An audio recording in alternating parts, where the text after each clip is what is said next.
ಬುರುಡೆ ಷಡ್ಯಂತ್ರದ ಬಗ್ಗೆ ದಿನಕ್ಕೊಂದು ಸತ್ಯ ಬಯಲಾಗ್ತಾ ಇದೆ.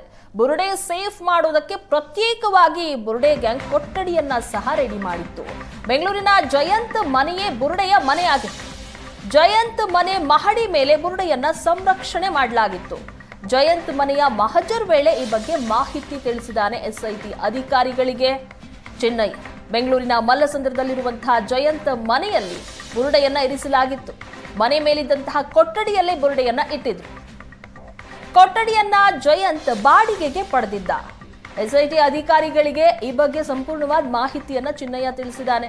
ಇದೇ ಬುರುಡೆ ದೆಹಲಿಗೂ ಸಹ ತೆಗೆದುಕೊಂಡು ಹೋಗಿದ್ರು. ಪತ್ನಿ ಮಕ್ಕಳಿಂದಲೂ ಸಹ ಈ ವಿಚಾರವನ್ನ ಗೌಪ್ಯವಾಗಿರಿಸಿದ್ದ ಜಯಂತ್. ಮಹಜರ್ ವೇಳೆ ಬಯಲಾಯಿತು ಈಗ ಬುರುಡೆಯ ಮರ್ಮ. ಈ ಬಗ್ಗೆ ಹೆಚ್ಚಿನ ಡೀಟೇಲ್ಸ್ ಕೊಡ್ತಾರೆ ನಮ್ಮ ಪ್ರತಿನಿಧಿ ಭರತ್ ನೇರ ಸಂಪರ್ಕದಲ್ಲಿ ಜಾಯ್ನ್ ಆಗಿದ್ದಾರೆ. ಭರತ್, ಈ ಬುರುಡೆಯನ್ನ ಸೇಫ್ ಮಾಡೋದಕ್ಕೂ ಸಹ ಪಕ್ಕಾ ಪ್ಲಾನ್ ಮಾಡ್ಕೊಂಡಿದ್ರು. ಜಯಂತ್ ಅದಕ್ಕೋಸ್ಕರ ಒಂದು ಕೊಠಡಿಯನ್ನೇ ಬಾಡಿಗೆಯಾಗಿ ಪಡೆದುಕೊಂಡಿದ್ರಂತೆ. ಏನೆಲ್ಲ ಡೀಟೇಲ್ಸ್ ಕೊಟ್ಟಿದ್ದಾನೆ ಚಿನ್ನಯ್ಯ ಈ ಬಗ್ಗೆ ಎಸ್ಐಟಿಗೆ?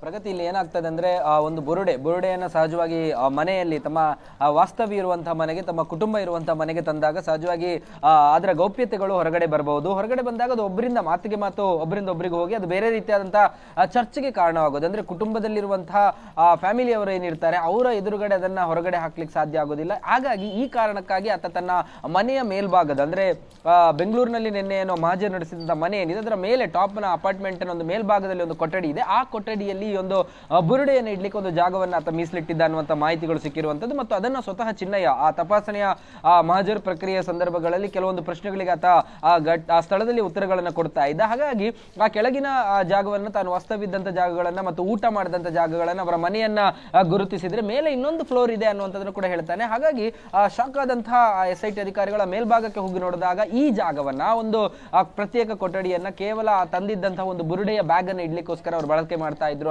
ಅನ್ನುವಂತ ತಿಳಿ ಬಂದಿದೆ. ಅಂದ್ರೆ ಅದಕ್ಕೂ ಕೂಡ ಆತ ಏನು ಜಯಂತಿಯರಿದ್ದಾರೆ ಅವರು ಹಿಂದೆ ಅದನ್ನ ಬಾಡಿಗೆಗೋಸ್ಕರ ಪಡೆದಿದ್ರು. ಬೇರೆ ಅಗತ್ಯವಾಗಿ ಯಾರಾದ್ರೂ ಬಂದಾಗ ಉಳ್ಕೊಳ್ಳೋಕೆ ಅಥವಾ ಬೇರೆ ರೀತಿಯಾದಂತಹ ಕೃತ್ಯ ಕಾರ್ಯಗಳಿಗೆ ಅವರು ಅದನ್ನ ಬಳಕೆ ಮಾಡ್ತಾ ಇದ್ರು. ಆದ್ರೆ ಈ ಒಂದು ಪ್ರಕರಣದಲ್ಲಿ ಬುರುಡೆಯನ್ನ ಇಡ್ಲಿಕ್ಕೋಸ್ಕರ ಅದನ್ನ ಬಳಕೆ ಮಾಡಲಾಗಿತ್ತು. ಬಹುತೇಕವಾಗಿ ಈ ಒಂದು ಇನ್ಫಾರ್ಮೇಶನ್ ಏನಿದೆ, ಈ ಮಾಹಿತಿ ಅವರ ಕುಟುಂಬಸ್ಥರಿಗೂ ಕೂಡ ಇರಲಿಲ್ಲ. ಯಾಕಂದ್ರೆ ಮನೆಯಲ್ಲಿರುವಂತಹ ಮಹಿಳೆಯರಿಗಾಗ್ಲಿ ಮಕ್ಕಳಿಗಾಗ್ಲಿ ಆ ವಿಚಾರ ಗೊತ್ತಾದ್ರೆ ಅದು ಹೊರ ಜಗತ್ತಿಗೂ ಕೂಡ ಗೊತ್ತಾಗುವಂತ ಸಾಧ್ಯತೆಗಳಿರುತ್ತೆ. ಹಾಗಾಗಿ ಅದನ್ನ ಗೌಪ್ಯವಾಗಿಟ್ಕೊಂಡು ಅಲ್ಲಿಂದ ಅದನ್ನ ದೆಹಲಿಗೆ ತೆಗೆದುಕೊಂಡು ಹೋಗಿ ದೆಹಲಿಯಲ್ಲಿ ಸುಪ್ರೀಂ ಕೋರ್ಟ್ಗೆ ಕದ ತಟ್ಟುವಾಗ, ಅಲ್ಲಿ ವಾದ ಪ್ರತಿವಾದಗಳಾದಾಗ ಅದರ ಫೋಟೋಗಳನ್ನು ಅವರು ನ್ಯಾಯಾಲಯಕ್ಕೆ ಮುಚ್ಚಿದ ಲಕೋಟೆಯಲ್ಲಿ ಸಲ್ಲಿಕೆ ಮಾಡ್ತಾರೆ. ಅದರ ಜೊತೆಗೆ ಅದೆಲ್ಲವೂ ಪ್ರಕ್ರಿಯೆಗಳು ಮುಗಿದ ಬಳಿಕ ಮತ್ತೆ ದೂರು ಕೊಡುವಂತ ಸಂದರ್ಭದಲ್ಲಿ ನೇರವಾಗಿ ಅದು ದೆಹಲಿಯಿಂದ ಮಂಗಳೂರಿಗೆ ಬರುತ್ತೆ. ಮಂಗಳೂರು SP ಕಚೇರಿಗೂ ಕೂಡ ಒಮ್ಮೆ ವಕೀಲರು ತಂದಿರ್ತಾರೆ. ಅದರ ಜೊತೆಗೆ Dakshina Kannada police station limit ವ್ಯಾಪ್ತಿಗಳಲ್ಲಿ ಬರುವಂತ ಧರ್ಮಸ್ಥಳ ಠಾಣೆಗೂ ಕೂಡ ಅದನ್ನ ತರಲಾಗುತ್ತೆ.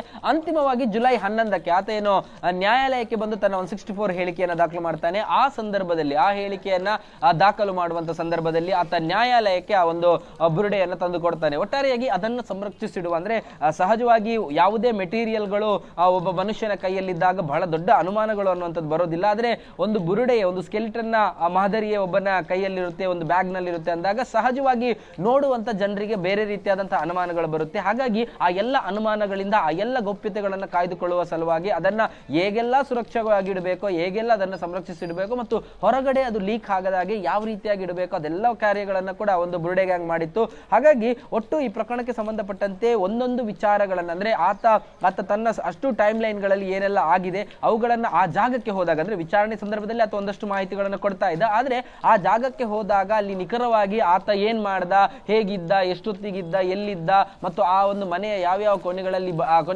ಬಳಕೆ ಮಾಡಿಕೊಂಡಿದ್ದ ಎಲ್ಲವನ್ನ ಕೂಡ ಬಹಳ ಕ್ಲಿಯರ್ ಆಗಿ SIT ಅಧಿಕಾರಿಗಳ ಮುಂದೆ ಹೇಳಿದ್ದಾನೆ. ಹಾಗಾಗಿ ಇದು ತನಿಖೆಯ ದೃಷ್ಟಿಯಿಂದ ಕೂಡ ಬಹಳ ದೊಡ್ಡ ಆಯಾಮಗಳನ್ನು ಪಡ್ಕೊಳ್ಳುತ್ತೆ. ಬೇರೆ ಬೇರೆ ಕಾರಣಗಳಿಗೋಸ್ಕರ, ಅಂದ್ರೆ ಇಲ್ಲಿ ಮಹಜರ್ ಪ್ರಕ್ರಿಯೆಗಳನ್ನು ನಡೆಸುವಂತ ಸಂದರ್ಭದಲ್ಲಿ ಮುಂದಿನ ಚಾರ್ಜ್ ಶೀಟ್ ಹಂತಗಳಲ್ಲಿ, ಅಂದ್ರೆ ಹೇಗೆ ಸಾಕ್ಷಿಗಳನ್ನ ಇಲ್ಲಿ ಎವಿಡೆನ್ಸ್ ಗಳನ್ನ ಕಲೆಕ್ಟ್ ಮಾಡಬಹುದು, ಸರ್ಕಮ್ಸ್ಟೆನ್ಸಸ್ ಎವಿಡೆನ್ಸ್ಗಳು ಬೇರೆ ಬೇರೆ ರೀತಿಯಲ್ಲಿ ಇಡೀ ಪ್ರಕರಣಕ್ಕೆ ಪೂರಕವಾಗಿರುವಂತದ್ದು. ಮತ್ತು ಒಬ್ಬನನ್ನ ಬಂಧನ ಮಾಡಬೇಕಾದ್ರೂ ಕೂಡ, ಈಗ ನಾಳೆ ಜಯನ್ ಬಂಧನ ಆಗಬೇಕಾದ್ರೂ, ಜಯನ್ನ ವಶಕ್ಕೆ ಪಡಿಬೇಕಾದ್ರೂ ಅಥವಾ ಕನಿಷ್ಠ ಪಕ್ಷ ನೋಟಿಸ್ ಕೊಡಬೇಕಾದ್ರೂ ಕೂಡ ಇಂತಹದ್ದು ಅವರಿಗೆ ದೊಡ್ಡ ಮಟ್ಟದ ಒಂದು ಸಾಕ್ಷ್ಯವಾಗಿ ನಿಲ್ಲುವಂತದ್ದು.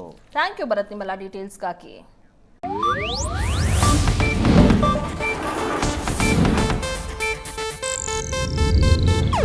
ಇದು ಏಷ್ಯಾನೆಟ್ ನ್ಯೂಸ್ ನೆಟ್ವರ್ಕ್ ಪ್ರಸ್ತುತಿ.